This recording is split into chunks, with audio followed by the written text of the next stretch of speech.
Hello, I'm here with Elijah Freeman from Crytek talking about the climb. Welcome. Well, thank you for having me. Could you tell us a bit more about this VR experience?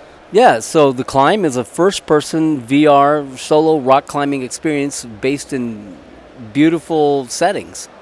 So are there a variety of different difficulty levels? Yeah, so let me give you the rundown here. There's basically 3 different levels of difficulty.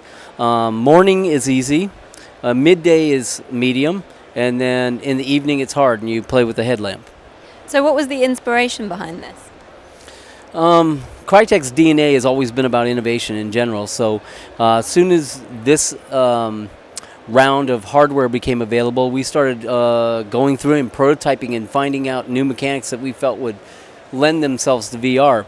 We have a couple of rock climbers on the team, so obviously as soon as scale and verticality came into it, we knew we had something special. So you've obviously drawn upon their experience to make sure you've got the most realistic experience possible.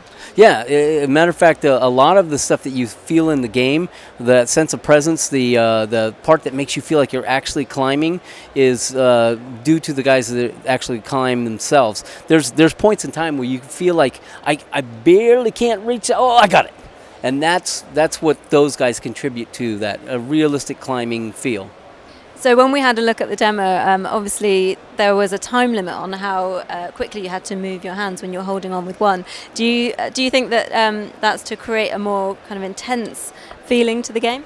Well, there's an ebb and flow to the design, right? So you want some parts to be more difficult than others, and then you need a cool down period so you can, like, okay, I made it through that. Okay, I got to go fast, and then cool down. And then there's also, a stamina bar on there that stops you from, or at least paces you throughout the whole game. So I was speaking to somebody at the show who said that they were using this experience to overcome a fear of heights. Did you ever imagine that it might have therapeutic applications as well as pure entertainment? I find that very interesting, but no, I hadn't thought of that. So obviously VR, that means, could be used for a number of different things that could benefit people. I imagine that there's probably, as we start, I think we're at the tip of the iceberg right now. And I think as we go forward, I think people are going to find more and more applications that VR is going to help, visualize. Absolutely. And will it be available on the platforms at some point? So it's an exclusive for Oculus. It's a time exclusive. Okay. And are you working on any other VR projects at the moment?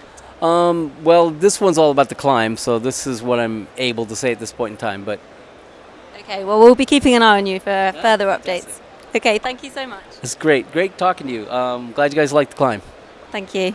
Don't forget you can keep up to date with everything to do with the climb on VRFocus.com.